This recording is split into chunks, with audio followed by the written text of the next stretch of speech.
Olá, você está na TV Medicina e Saúde, que hoje recebe o cirurgião do aparelho digestivo, fundador do Núcleo Regional dos Ostomizados do Oeste do Paraná, ex-presidente da Sociedade Paranaense de Coloproctologia e um dos fundadores da Gastroclínica Cascavel, que tornou-se um centro médico de referência em todo o país, Dr. Univaldo Sagai.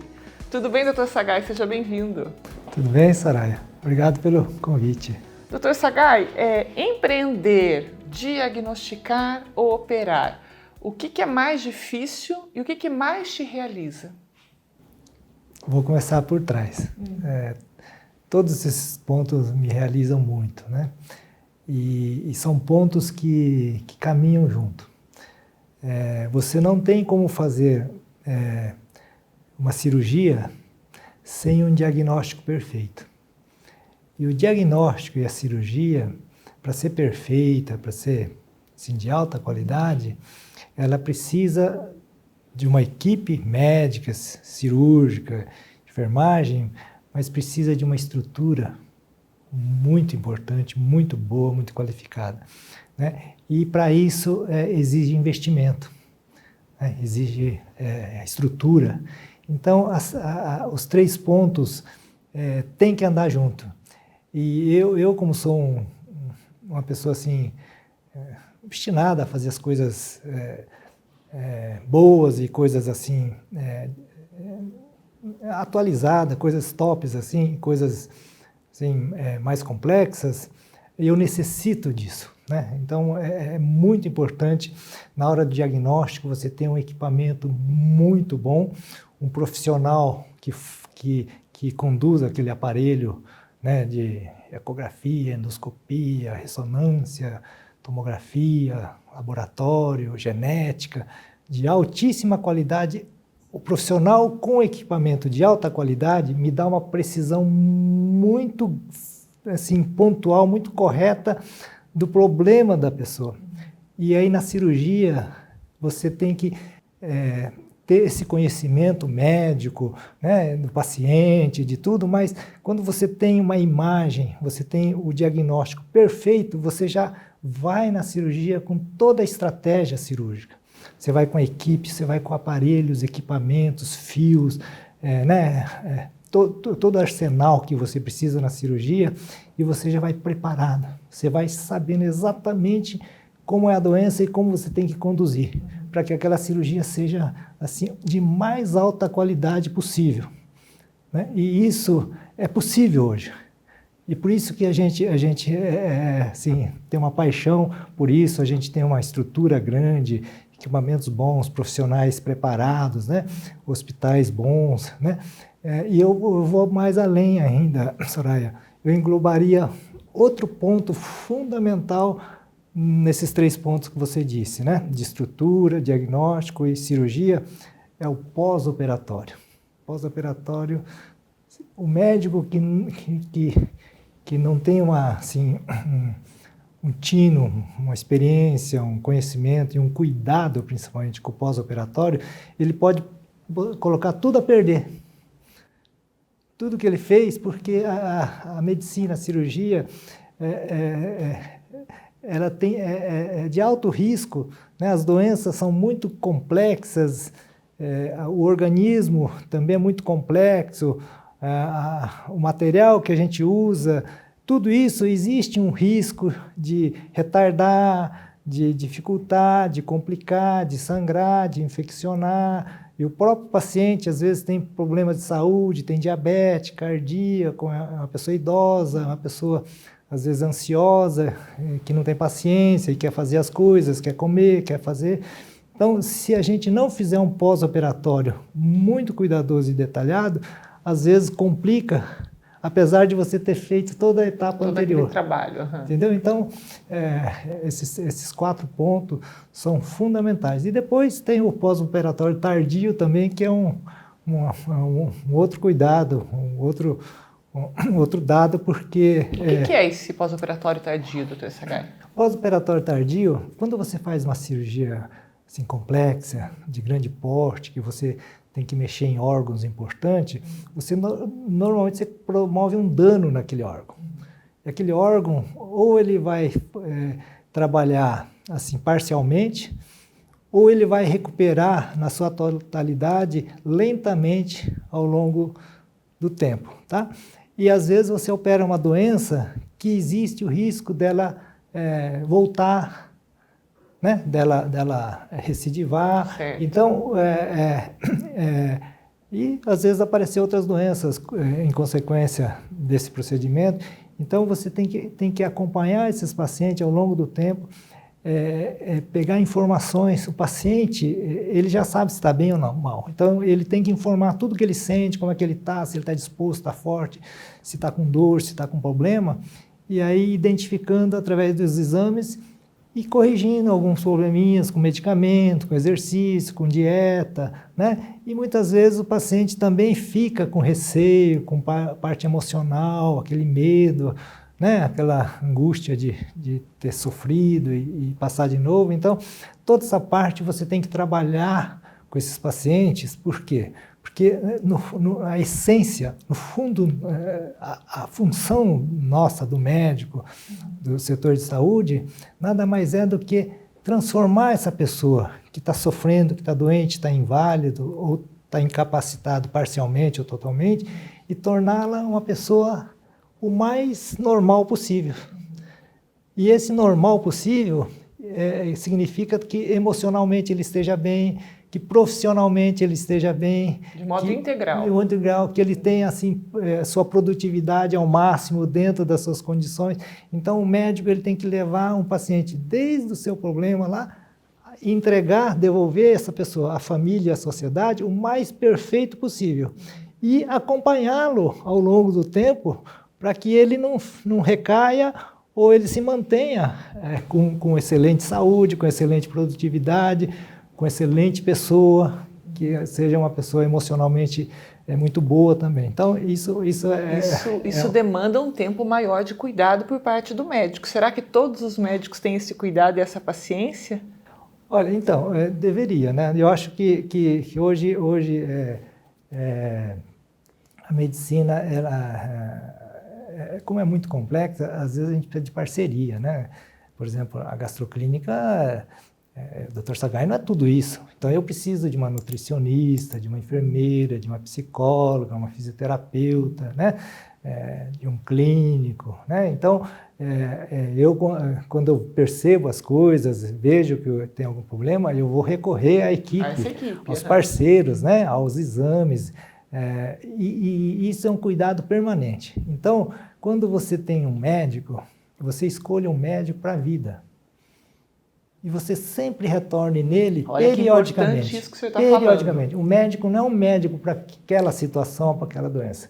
Você tem que escolher 3, 4 médicos e ele vai acompanhar a sua história. Ele sabe quando você era ontem, hoje e o que você pode ser amanhã, se você se cuidar e acompanhar, né? E ele sabe pedir exames, ele sabe como você era, como você está agora, né? Então ele vai percebendo isso, né? Só na conversa, só no jeito, só nas queixas, só no seu trabalho, né?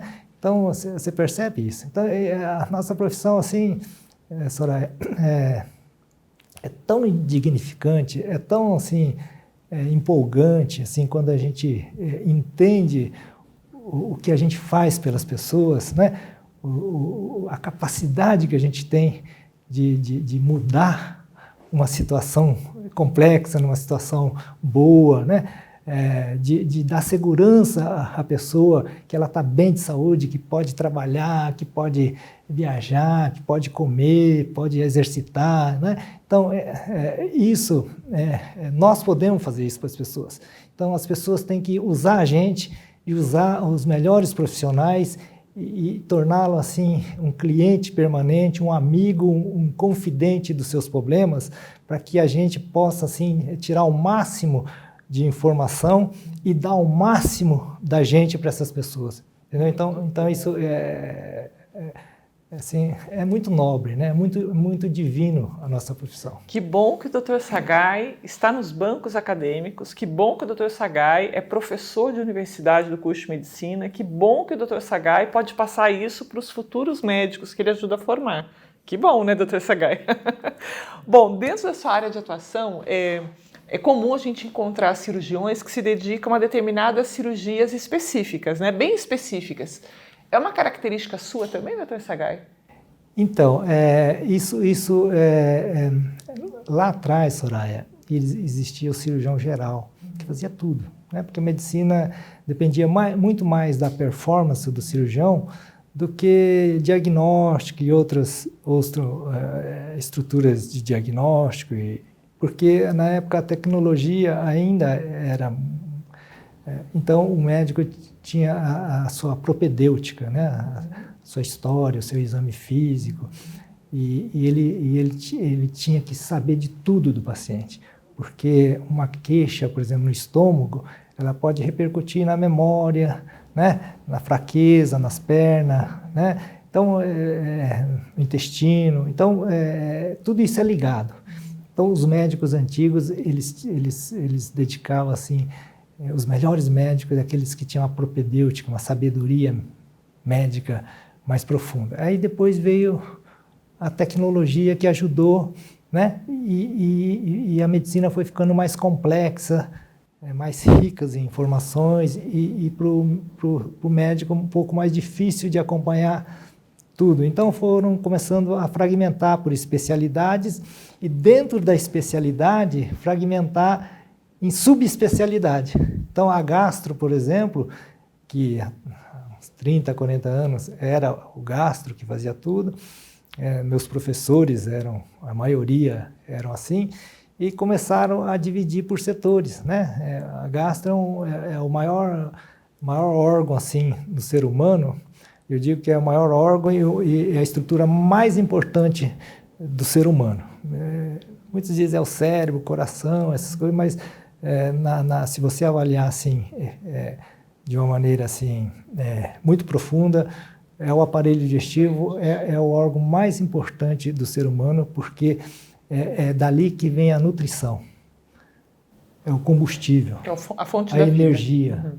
Então, tudo que você coloca no seu corpo de maneira bruta, maneira de vegetais, animais, né, frutas, carne, gordura, carboidrato, vitaminas, você coloca de uma maneira assim, meio aleatória.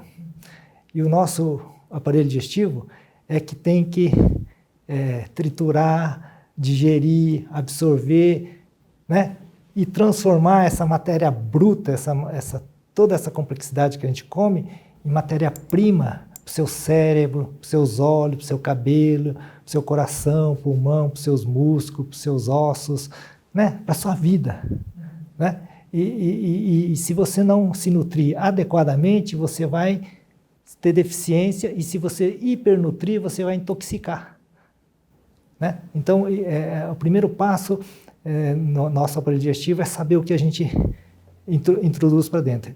E lá dentro, os nossos órgãos têm que estar perfeitos para poder fazer todo esse trabalho e transformar toda essa matéria bruta numa matéria-prima que dê saúde, dê energia, dê sabedoria, dê uma vida assim, de alta qualidade, né?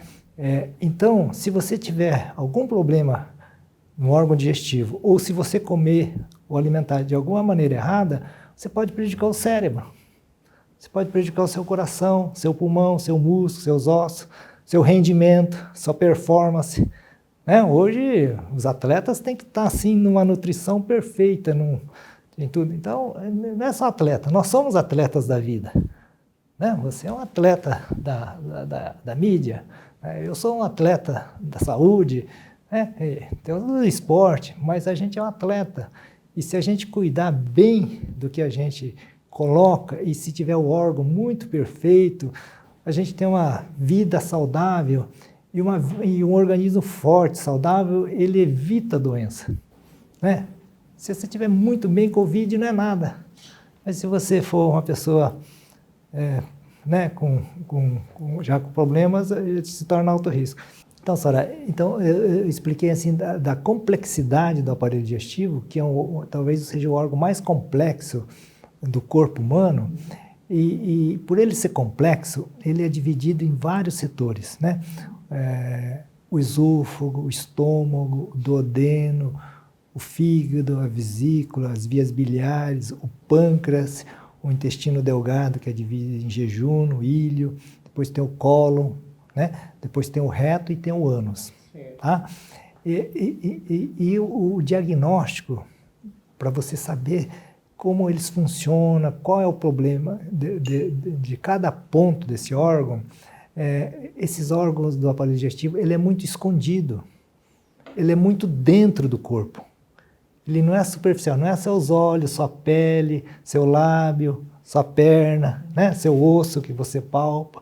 Ele está lá dentro.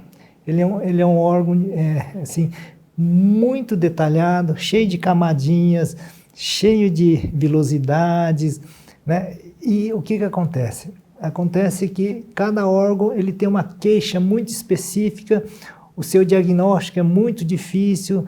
Cada órgão tem um aparelho exato para fazer exame no esôfago, endoscopia, pegametria, manometria, raio-x, tomografia, estômago, fígado, intestino. Então, na minha área, com o tempo foram se subdividindo, né? Primeiro em endoscopista, depois cirurgião, depois o gastroenterologista clínico, depois foram divididos em hepatologista, depois foram coloproctologista, depois vias biliares e pâncreas, e depois com o advento assim, depois tem o esôfago, o estômago, e agora o estômago está dividido em doenças e as bariátricas, né?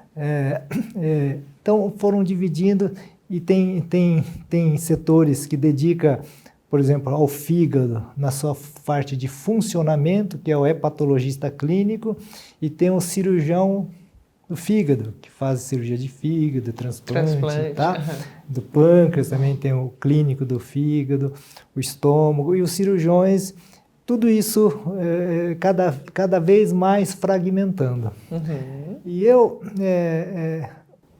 tive, assim, algumas referências, e eu fui também me construindo ao longo desses quase 40 anos que eu trabalho nessa área, que eu tive professores assim maravilhosos, sabe? Cirurgiões assim, espetaculares, clínicos, cirurgiões de emergência, cirurgiões de fígado, de esôfago e estômago, professor Pinotti, professor Angelita, Dário Briolini, Marcel, né? Eu vou cometer erros, né? E os mais jovens. Eu já entrevistei a doutora Angelita, né? Um grande ícone da medicina internacional. E eu tenho uma pleia de colegas da minha geração e um pouco abaixo, que hoje domina a medicina no Brasil e no mundo, que eu não vou poder citar todos, mas eu citei os mais velhos porque eles foram meus professores, tá? Então, em respeito a eles aí, eu estou citando alguns deles, não todos, mas eles me deixaram marcas, me deixaram assim ensinamentos, fantástico, que hoje cada vez que eu lembro deles eu percebo o valor deles na vida minha e na vida da sociedade, assim, porque eles espalharam suas crias, deixaram legados, né? No mundo inteiro. Então, esses professores, eles eram professores mais globais, mais especializados em certos setores. E eu, a minha ideia sempre foi ir nesse setor que foi São Paulo, Hospital das Clínicas, na USP, na Santa Casa, e eu sempre quis vir para o interior. E eu sabia que eu precisava entender de tudo, saber de tudo, para que eu pudesse criar uma estrutura boa no interior. Entendi. Então, eu me dediquei aos diagnósticos, eu fui um rato de hospital. Assim, eu ia na Não perdia nenhum detalhe? Nada. Eu ia até nas autópsias, assim, para entender os problemas, ecografia, tomografia, raio-x, centro cirúrgico. Então, eu Eu fiz, na época da residência, eu fiz curso de administração hospitalar, fiz maternidade. Eu me preparei assim, uma visão assim bem ampla e com estrutura assim que eu queria ver as melhores coisas de São Paulo, os melhores professores e levar para o interior. Escolhi Cascavel. E eu sabia que eu sozinho não poderia fazer isso, então eu sempre fui uma pessoa de equipe e sempre investimos em equipe, porque eu como me preparei tudo isso, eu cheguei em Cascavel fazendo tudo isso. E aí eu fui trazendo pessoas específicas com essa tendência da gastro de fragmentar. Então, hoje nós temos, para resumir assim, nós temos endoscopistas, nós temos hepatologistas, nós temos coloproctologistas, nós temos fisiologistas, né? Nós temos ecografistas. Atuando em todas as áreas, né? e parceirando com todos. Então, nós aqui de Cascavel, especificamente a gastroclínica, hoje ela é a maior assim, disparadamente, a maior equipe de gastro do Brasil. Não existe em São Paulo, Rio, Belo Horizonte, nenhuma equipe com tamanho, números de profissionais de gastro dentro, trabalhando junto, em equipe e com uma interação, com entrosamento, com reuniões, com discussões de caso. Um foco muito científico, né, doutor Sagai? Assim, de uma maneira tão ampla. Então, existem equipes, mas são equipes menores, em todas, equipes fantásticas no Brasil inteiro, mas uma equipe do tamanho nosso, que trabalha no mesmo lugar, que discute todo dia, que toma café toda hora, que entra na cirurgia, faz reuniões toda semana, 2, 3 vezes. E que de uma sala para outra vai discutir os casos, não existe no Brasil. Então, isso fez com que um crescimento gigantesco na área de gastro, dentro da gastronomia. Por isso que ela é muito conceituada e respeitada. E isso, quando a gente faz uma parceria, uma sociedade, a gente tem mais poder de investimento. Por que a gente tem mais poder de investimento?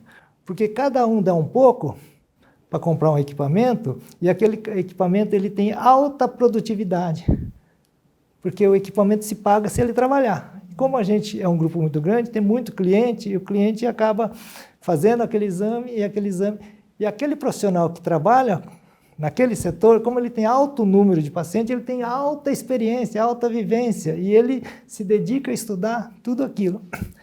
Então, eu fui montando essas equipes e fui vendo qual era assim, os pontos que tinha alta, pessoas muito qualificadas, equipamento, e aqueles setores assim, que teria mais dificuldade.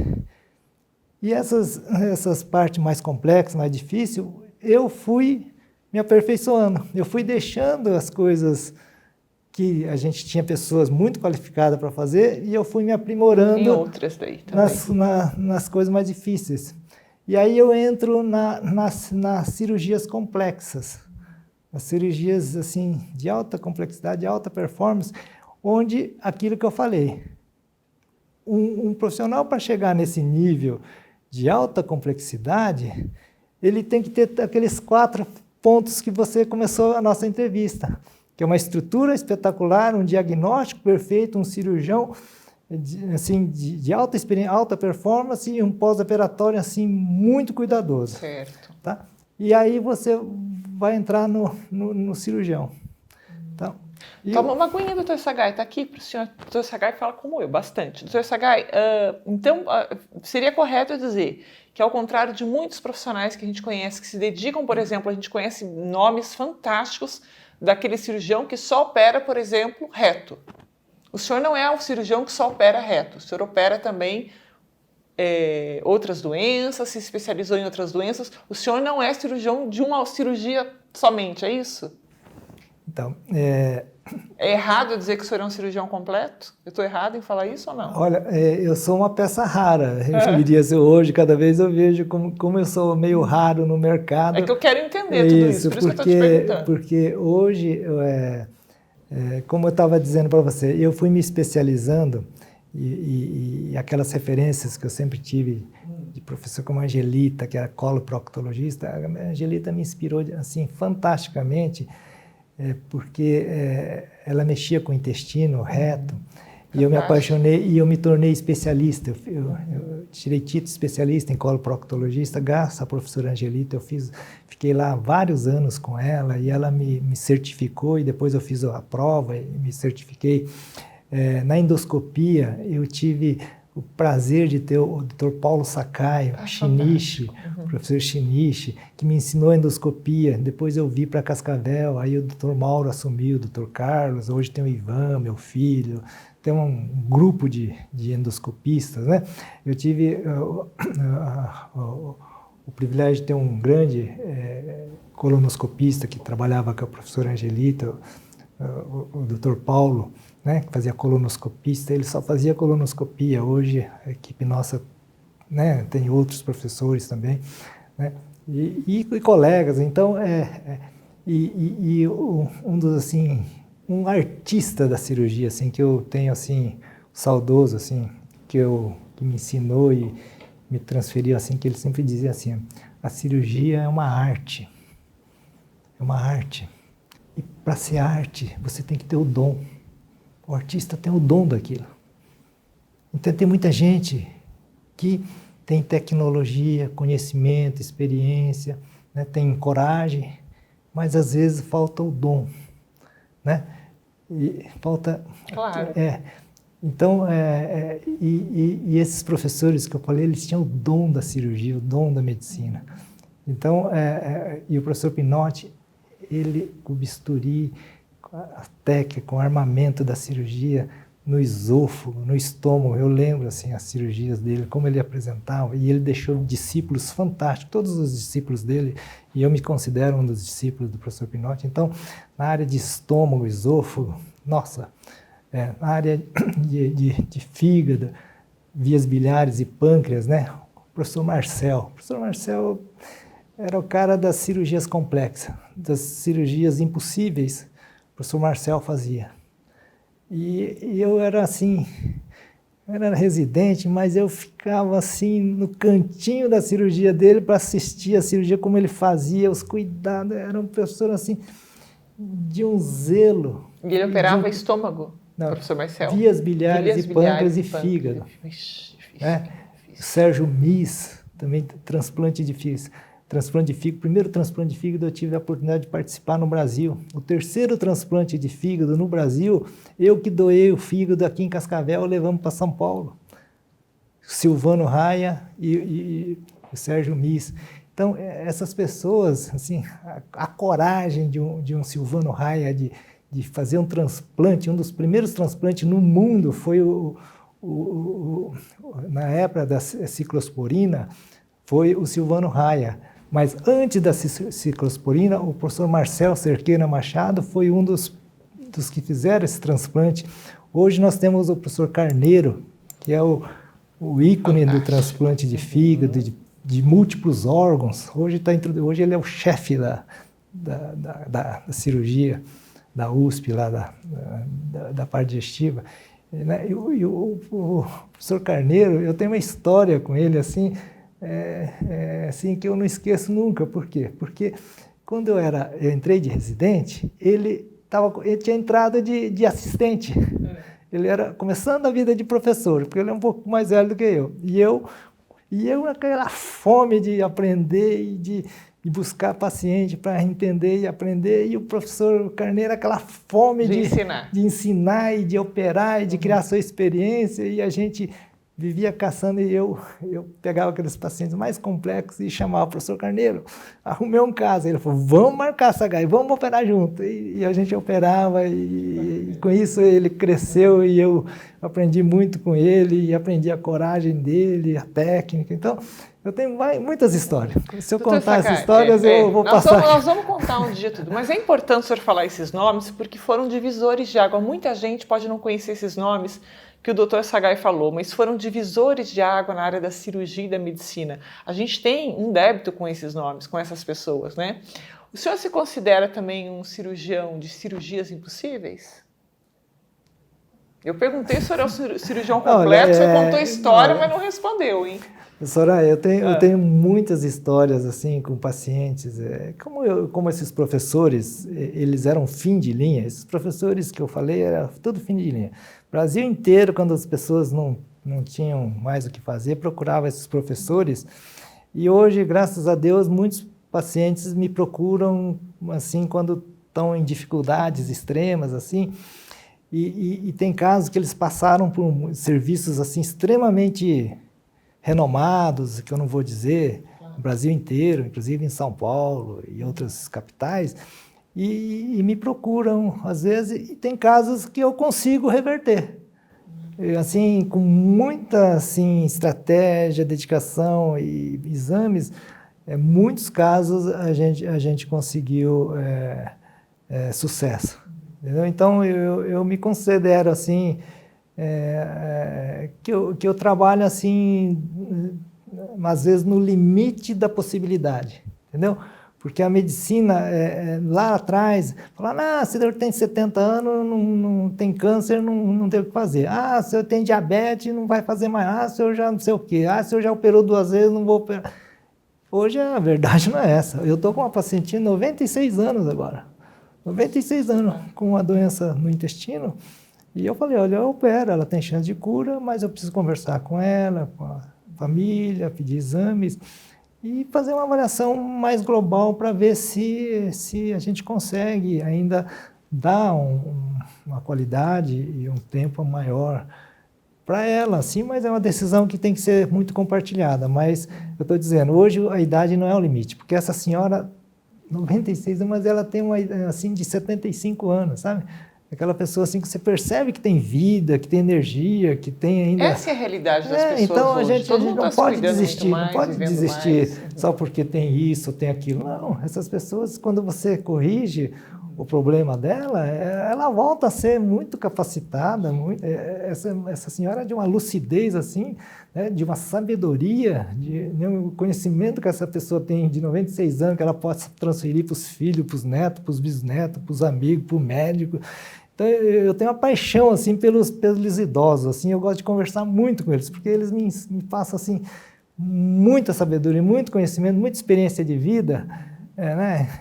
Minha mãe agora faleceu, agora 94 anos. Há pouco tempo, então, assim, a gente sabe da importância dessas pessoas. Essas pessoas é a história, é o ensinamento, é a sabedoria para a gente. Então, temos que valorizar, viu? Tá certo. O senhor falou aí da estrutura hoje da Gastroclínica Cascavel, tem o Centro Médico Gastroclínica, né? Uma expansão incrível, o senhor já acabou de falar de toda essa reformulação pela clínica que a clínica está passando.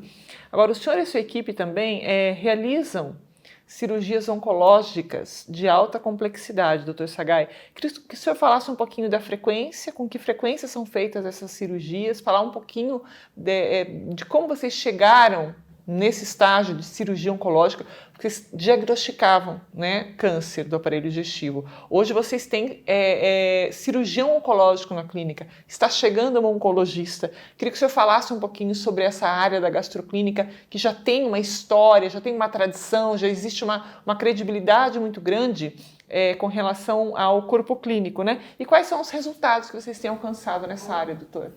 Olha, então, isso é uma pergunta assim, muito importante para a sociedade, para a comunidade, para entender como é que a gastroclínica e nós inserimos na área da oncologia. Tá, Soraya? É muito importante porque a gastroclínica, eu disse para você que hoje é uma das maiores assim, do Brasil em termos de diagnóstico, né? E os pacientes todos vêm com queixas digestivas. E dentro dessas queixas digestivas, um dos pilares das doenças do aparelho digestivo é o câncer do aparelho digestivo. De todos, esôfago, fígado, intestino, qualquer pâncreas. Então, nós temos uma estrutura assim, fantástica de diagnóstico para os cânceres precoces, e nós temos hoje até a genética dentro da gastroclínica diz, essa pessoa vai ter câncer no futuro, tem tantos por cento de chance de ter câncer, então essa pessoa precisa ser vigilante, ou essa precisa fazer uma cirurgia já de prevenção para câncer. Então, nós temos isso na gastroclínica. E as doenças precoces do aparelho digestivo, a gente faz tratamento hoje assim, muito moderno. A endoscopia é um instrumento assim, fantástico para você tirar câncer precoce, não precisa de operar. Só com endoscopia, colonoscopia. Tem a radioablação, que você vai lá e queima o tumorzinho pequeno. E tem as cirurgias, o câncer, ele anda assim, desde da pré-câncer, o câncer inicial, câncer precoce, câncer estadio 1, 2, 3, 4, entendeu? E cada estadio tem uma maneira correta de tratar, entendeu? Tem uma cirurgia, uma endoscopia, e as cirurgias hoje têm que ser muito precisas, então o diagnóstico tem que ser muito preciso para que estadio que está, para você fazer a cirurgia, porque uma cirurgia, um paciente com um estadio 4, um câncer muito avançado, é aqueles que diz que já não tem o que fazer. Mas tem o que fazer. Muitos têm. E hoje já tem tecnologia para reverter e curar. Então, essas pessoas, esses pacientes têm que fazer cirurgias extremamente radicais, mutiladoras, e quimioterapia, radioterapia. Mas o estadio 3 para baixo tem a técnica certa. Por exemplo, o estadio 3, ele tem raiz comprometida. Então, hoje nós temos aparelhos que identificam a raiz, chama verde-cianina. Tá? Então, a gente injeta ali durante a cirurgia, identifica a raiz, a gente faz uma limpeza com alta chance de cura na cirurgia. Além disso, a gente tem hoje equipamentos que injetam na veia e vê a circulação dos órgãos que a gente vai fazer a costura, a sutura. E esses órgãos saudáveis, elas cicatrizam mais fácil, com segurança. Entendeu? Hoje nós fazemos com laparoscopia, que é sem corte, né? Sem trauma menores, com aparelhos ultrassom, os bisturis modernos, colas, né? Ultrassom interno. Então, são situações em que você faz as cirurgias. E a gastroclínica tem um ciclo completo de tratamento do câncer, desde do câncer inicial até o câncer avançado, do ponto de vista de endoscopia, de cirurgia, né, de diagnóstico. Nós não temos ainda, nós não temos, assim, porque eu acho que o Cascavel já tem a radioterapia. Nós temos parceiros, todos eles fazem parceira com a gente na área de quimioterapia, mas a gastroclínica já está partindo para isso, para ter... A gente já ia montar lá atrás, mas a gente parceirou e a gente quer melhorar essa parceria em termos de quimioterapia, radioterapia, para que o paciente fique mais junto da gente e sobre a nossa supervisão, né? Porque os pacientes, quando operam e fazem as coisas, eles confiam, eles se apegam ao seu médico. Então, a gente só falta esse ciclo final para a gente fazer completo a terapia do câncer com altíssima qualidade, com altíssima definição, com altíssimo cuidado e com experiência, né? Nós temos hoje, chegando aí o Dr. Gabriel, que é oncologista, que fez... Cirurgião oncológico fantástico também, Gabriel Bonato. Isso, então, todos os nossos gastros, né? Quando fala em cirurgia do aparelho digestivo, acha que só opera doenças benignas. O nosso foco maior é a doença maligna, né? O Dr. Ivan, o Dr. Vitor fez a USP, o Dr. Carlos a França, né? São fantásticos. São Minoro fez São Paulo. Nós temos os velhos, que somos eu, o Tomás, o Mauro, os Ricardo, mais experientes, né? Fez tudo na vida e orienta e supervisiona toda essa nossa estrutura. Então, a gente é muito feliz, muito realizado, e a gente acredita muito no nosso trabalho, no nosso sucesso. E, graças a Deus, a gente tem um respeito, uma parceria muito grande aqui com o Brasil e fora do Brasil. Tem uma estrutura assim, muito moderna. Nós temos ecografia endoscópica. Você tem um aparelho de ecografia, vai lá por dentro, vai no pâncreas, vai no fígado, identifica cálculos de vias biliares que não vem em ressonância, não vem em colangiografia e tal, você vai ver com a ecografia endoscópica, né? Um tumorzinho que está ali, não sabe se é tumor ou não, porque ele está escondido atrás da parede do intestino, do estômago, você vai lá, identifica, enfia uma agulha, faz uma biópsia e faz o diagnóstico, entendeu? Tudo por endoscopia. Então, às vezes tem uma pancreatite, né? A gente tem vários casos de pancreatite, com necrose, assim, a gente chama cistos necróticos, vai com endoscopia, abre o estômago, abre o cisto, limpa tudo, não precisa mais fazer aquelas cirurgias assim, enormes, que ficavam na UTI, com complicações e mortalidade altíssima. Hoje a endoscopia resolve, entendeu? Então a gente tem que ser assim, muito parelhado com a modernidade, com a tecnologia. A tecnologia não está só nos iPhones, nas indústrias. Está muito presente na medicina. Na medicina é a vanguarda da tecnologia. E a gente tem que estar pareado junto, tem que estar junto. Doutor Sagai, eu quero aproveitar aqui a sua presença para falar de um assunto atual e de interesse de todo mundo, né? Porque tem muito a ver com a sua área.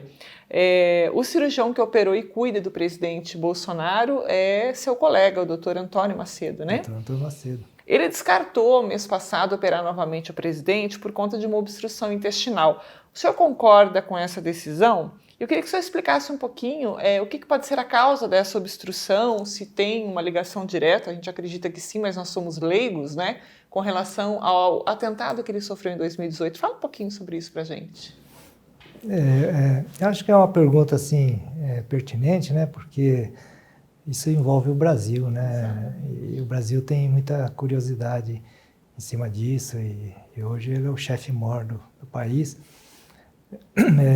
Então, a obstrução intestinal, no caso dele, que a gente chama de híbridas aderência, o tratamento conservador é a prioridade. O tratamento conservador é o tratamento não cirúrgico, entendeu? Por que isso? Porque a obstrução por brida aderência, às vezes, o intestino ele movimenta dentro do abdômen e quem tem aderência fica preso em algum ponto e às vezes nesse movimento ele torce e aí causa obstrução. Então, você fazendo o tratamento clínico, com medicamento, sonda, às vezes você consegue distorcer e o paciente resolve, que é um tratamento muito mais seguro, né? Menos agressivo, porque a cirurgia de aderência, Soraya, às vezes existe umas aderências fáceis de resolver, uma cirurgia, uma apendicite, uma cirurgia ginecológica, uma aderência, às vezes não é tão complicado. Mas o abdômen do nosso presidente é um abdômen muito manipulado. Foram feitas várias cirurgias e uma facada atingiu vários órgãos e foram feitas cirurgias assim bem complexas e várias cirurgias. Então tem muita aderência. Tanto é que o tempo cirúrgico do presidente, quando o Dr. Macedo entrou, foi muito longo. E o problema da aderência, Soraya, é que quando você solta as aderências, na outra cirurgia tem mais aderência que você soltou,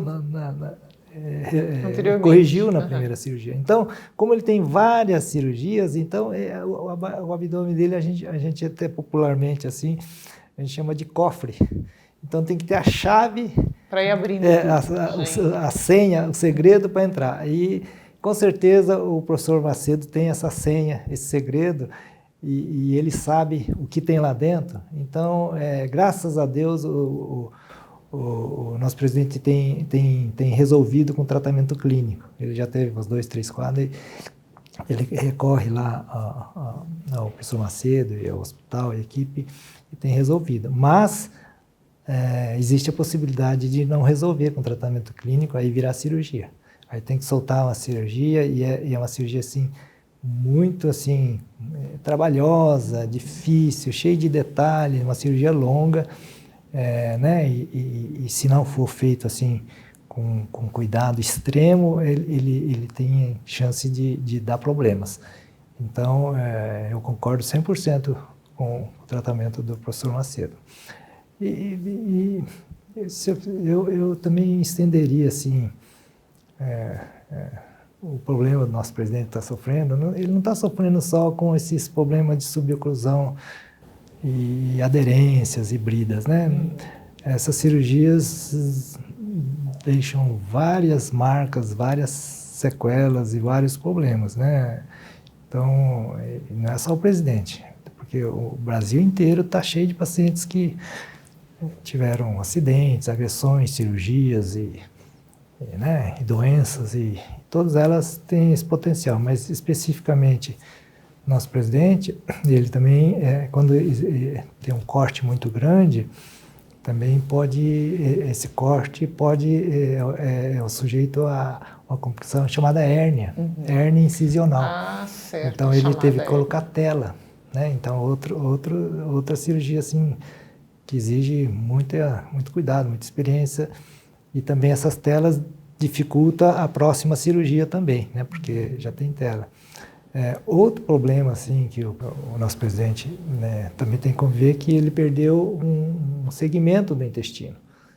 Então ele também precisa cuidar um pouco na alimentação, né? Então essas partes assim também, porque ele acabou perdendo uma parte do intestino. E também sobram dois problemas que não é debatido, mas que fica. O que, doutor? Que é o trauma da cirurgia, o trauma do acidente. Isso, toda vez que ele vai tomar um banho, tira a camisa, ele vai ver a cicatriz. Ele vai lembrar do que ele já passou e ele vai ficar preocupado com o que pode acontecer com ele, e também ele vai assim, né, pensar por que fizeram isso comigo e tal, e isso logicamente leva a uma angústia, a um medo, às vezes uma revolta, né, o porquê das coisas. Então, o nosso presidente precisa assim ter assim muita força para vencer esse trauma, essas emoções que vêm de todos os lados, né, negativos, tal. Lógico, tem energias positivas da população que o querem bem também, né? Mas ele tem que separar isso e não governar com mágoa, com raiva, não sei se entendeu, com medo, ou transferir isso para um governo, né? É difícil. Então, muitas vezes a gente vê o comportamento quando ele lembra disso de uma maneira que é uma maneira assim, que ele tem a sua razão de sentir isso, porque imagina qualquer ser humano que sofre uma agressão assim infundada, uma agressão covarde, uma coisa assim. E ele quer saber o porquê, de onde veio isso, por que motivou essa pessoa a fazer isso, será que tem alguém atrás disso? E esse martelamento, com certeza, fica na cabeça deles e de muitas pessoas. Então, isso repercute no seu governo, no clima do país, e isso não é legal, entendeu? Isso não é bom para ele, para o governo e para o país. Então, a gente sabe, mas... está aí, né? A cicatriz está aí, o choque, o trauma está aí, esses riscos da cirurgia, desses problemas está aí, né? Que ele vira e mexe, vai comer lá. Até esses dias o Dr. Macedo até comentou que foi alguma comida que trancou ali, né? Que ele estava de férias. Então, você vê, nem as férias ele pode ter em paz por causa de uma agressão tão covarde, tão infundada dessa. Então, a gente lamenta isso e espera que esse país se civilize melhor, que os políticos, que a população aceite que o mundo não tem lado, o mundo, todos têm né, o seu jeito de ser, o seu jeito de pensar, o seu comportamento. Isso é livre, direita, esquerda, tal, e a gente tem que entender todas as partes, todo o processo e identificar a causa dos problemas e tratar as causas, né? A causa, né? Eu acho que o Bolsonaro defende muito família. Eu acho que é uma das da destruição da sociedade é a família. Mas eu acho que a pedra fundamental é a educação. A educação, né? E uma educação de qualidade, sem viés políticos, sem viés, não, é uma educação verdadeira, que a gente tem dos nossos pais, dos nossos avós, aquilo que nós relatamos aqui, a importância dos nossos professores, nossas mães, nossos avós. Então, se a gente não espelhar neles como educadores, como referência e começar a se apegar nesse novo clima, a gente só promove essa insegurança, esse distúrbio, esses debates sem lógica. É uma maluquice se a gente for pensar em tudo, né? Nós vamos chamar o Dr. Sagai em outra ocasião para a gente falar sobre isso, né? Porque esse é um ano eleitoral para o país, né? A gente está vendo uma confusão muito grande na área política, né? Partidária, por que não dizer, e tem muito a ver também com a nossa saúde, viu? Com a nossa saúde emocional, nosso bem-estar físico, mental, e tudo que acontece reflete com certeza na tua saúde também. A gente vai falar sobre isso em outra ocasião, viu, Dr. Sagai? Eu quero aproveitar ainda, te perguntar, é a última pergunta aqui da nossa entrevista, e aproveitando que o senhor é uma das maiores autoridades quando a gente fala em câncer coloretal do país, eu queria chamar a atenção para o número cada vez maior desse tipo de câncer entre os jovens, Dr. Sagai. Eu tenho ouvido profissionais aqui de Cascavel relatando a incidência cada vez maior do câncer de intestino em pessoas mais jovens. Antigamente a gente via isso acontecer com pessoas mais velhas, né? Quais são os tratamentos indicados para esse público, Dr. Sagai? E o que a gente pode fazer para combater esse número cada vez mais crescente entre o público mais jovem? Olha, Soraya, você falou de um assunto assim, muito importante e muito desafiadores para os setores da saúde, principalmente para nós que lidamos com a proctologia, com o aparelho digestivo, né? Então, os cânceres do cólon, você perguntou, por que o senhor é um cirurgião pleno, um cirurgião amplo? Porque o câncer do cólon tem muito a ver com o estômago, que a gente come, né? Com as enzimas, tudo. Então, uma coisa é ligada, o intestino é ligado a todos os outros órgãos do aparelho digestivo. Mas isso é um resumo. Mas 2 pontos. Jovem e idoso. Por que a incidência de câncer nos idosos tem uma tendência de queda? Por causa da prevenção. Hoje, depois de uma certa idade, as pessoas estão se cuidando mais e fazendo mais exames. Então, o câncer de cólon é um câncer prevenível. Tem uns pólipos, você tira e resolve. Então, acima dos 45 anos, as pessoas estão fazendo prevenção. E abaixo dos 45 anos não existe essa política de prevenção. A colonoscopia. Então, colonoscopia e outros exames. Mas a colonoscopia é o marco, assim, a diferença. A polipectomia e o diagnóstico, tá? E outro ponto importante é que, por que os cânceres estão dando muito em jovens? Porque os cuidados dos jovens. Os jovens hoje bebem mais, fumam mais, são mais sedentários, mais obesos, mais estressados. A alimentação é fundamental, faz menos exercício, né? Faz menos exames, tem mais doenças autoimunes, tem colites, né? São obstipados, outros são diarreicos, né? Comem coisas assim muito do mundo inteiro, né? Vem comida lá, não sei de onde ele quer comer, sei lá, nem sabe como é que foi feito, importação, e aí curiosidade, né? Então, tudo isso trazem doença, né? E também o estudo genético também, que poderia entrar nessa parte de jovem, assim, para prevenção, assim, a pessoa que tem histórico na família, essas coisas, também ainda é muito incipiente, ninguém faz isso, esses exames são caros e estão chegando agora, então é um desafio enorme, enorme mesmo. E o tratamento, logicamente, os cânceres nos jovens, ele tem uma tendência a ser mais bravo, um termo vulgar, bravo, mais forte. Mais agressivo. Mais agressivo porque o corpo é mais forte, mais bravo, mais agressivo, então o tumor ele alimenta também de hormônios, do que a gente come e da energia da pessoa. Então, quanto mais... Então, são cuidados assim que a gente tem que ser assim, mais rápido, mais agressivo, mais pontual e também fazer assim, um segmento mais rigoroso para esses jovens quando eles têm essas doenças, né? E fazer até um estudo genético para eles, para saber se eles podem ter câncer em outros órgãos. Tá? Então é um desafio muito importante e hoje nós temos já tecnologia para tomar esses cuidados, mas como eu disse para você, ainda a gente não faz colonoscopia assim como de rotina para os jovens, né? Então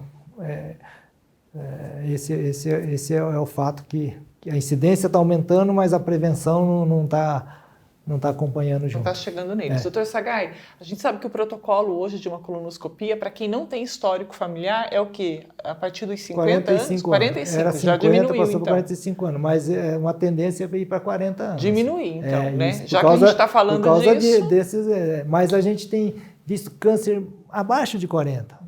30, 20 e poucos, a gente de vez em quando a gente faz diagnóstico. E na faixa dos 40 anos está sendo muito frequente. Entre 40 e 50, assim, é altíssimo. Mas poderia haver uma conscientização das pessoas que não têm histórico familiar de procurarem, então, esse tipo de prevenção, né? Tem alguma coisa que contraindique? Não. Não, na colonoscopia hoje, em serviços especializados, com aparelhos bons, foi bom você me fazer essa pergunta também. Porque a prevenção é um desafio assim, muito mais difícil do que fazer o diagnóstico de doenças implantadas. Porque a prevenção de um câncer no intestino pode ser desde um pólipo minúsculo, tá? Até uma colite, uma depressão, uma alteração da cor, uma alteração da vascularização da mucosa do intestino. E isso precisa de um aparelho de alta resolução, precisa ter magnificação, cromoscopia, corante, e precisa ter um médico que tenha já esse conhecimento. Porque existe colonoscopia aí, mas são aparelhos antigos, exames com o intestino mal preparado, com profissionais, às vezes, que trabalha por volume, por quantidade. Então, existe uma regra na colonoscopia que você tem que tirar o aparelho e tem que ter um tempo de retirada do aparelho. Quanto mais tempo você demora para retirar o aparelho, mais você capricha na visão. Isso é prevenção. E você tem que aplicar o recurso. Magnificação, cromoscopia, corante, em qualquer detalhamento que você vê. Essa é a verdadeira prevenção. E isso, infelizmente, no Brasil, ainda não é, e fora do Brasil também, isso é muito bem feito no Japão. No Japão e hoje a Coreia, a China, eles são muito mais caprichosos, meticulosos. Né? Mas aqui nós temos uma referência nesse serviço também. Aqui em Cascavel nós temos uma referência também nesse serviço. Logicamente. Graças a Deus, né? Mas olha, vamos pensar, né? Eu acho que um dos propósitos da TV Medicina e Saúde é falar muito sobre prevenção. A gente tem que começar pensando sempre em prevenção. E eu sou a favor da educação. Eu sou a favor de educar as pessoas para pensar em prevenção. Eu acho que é uma bandeira, uma campanha que a gente pode começar a discutir, doutor Sagai, junto com o poder público. Não adianta a gente pensar só em quem tem plano de saúde e em quem pode pagar um exame. Tem que pensar naqueles que não podem. Então, o poder público tem tudo a ver com isso. Então, nós temos que buscar essa solução junto com aqueles que não podem. Estava começando a brotar essa cultura, porque a mama, a próstata, existe uma prevenção já bem interessante. Em São José dos Campos, tem um colega, o Dr. Paulo. Ele é um cirurgião gastro, muito interessante. Ele conseguiu, juntamente com o órgão público, e mais a força que ele tem com as empresas de suporte, ele criou um fundo e aparelhos e construiu uns containers. E ele está fazendo a prevenção no município inteiro. Mutirão. Que bacana. Com as pessoas de alto risco e as pessoas de certa idade para cima. E esse resultado vai ser muito interessante quando a gente avaliar, porque é uma possibilidade de a gente trazer para nós e para os outros municípios, junto, em parceria com o órgão público, para fazer isso, sabe? O grande problema disso é que quando ele startou para começar, veio a pandemia. Então isso foi uma ducha de água fria lá para o Dr. Paulo, mas eu espero que ele esteja retomando e consiga um resultado, assim, para que a gente tenha esse resultado e, se for positivo, a gente começar a adotar também. Um exemplo e tanto, né? Doutor Sagai, a gente conversou, o tempo passou rápido, foi uma ótima conversa, mais uma vez a gente aprende muito com o senhor e eu espero que as pessoas que estejam assistindo também tenham aproveitado essa conversa. Se tiverem alguma dúvida com relação a isso, escrevam nos comentários aqui do nosso canal, a gente encaminha para o Dr. Sagai e a gente traz a resposta para vocês. Aqui vocês também são ouvidos, são lidos. Doutor, mais uma vez, muito obrigada pela entrevista, desejo sucesso para o senhor, para a sua equipe, que o senhor continue com esse pensamento otimista, positivo, né, de empreender e de ajudar as pessoas, que eu acho que esse é o grande diferencial de um médico, né, é ter em mente que pode fazer mais e melhor, sempre. Essa é viver intensamente a vida e no meu caso, é viver intensamente a minha profissão. Né? A profissão de médico é fantástico, é empolgante, faz a diferença. Então eu sou uma pessoa assim, extremamente realizado, busco o bem das pessoas, do nosso país, da nossa cidade, o bem dos nossos amigos. Então, isso é legal. Quando você tem esse clima e você percebe que a população, os seus amigos, a sua família reconhece isso em você, e aí você tem um ambiente muito legal de vida, e de trabalho e de convivência.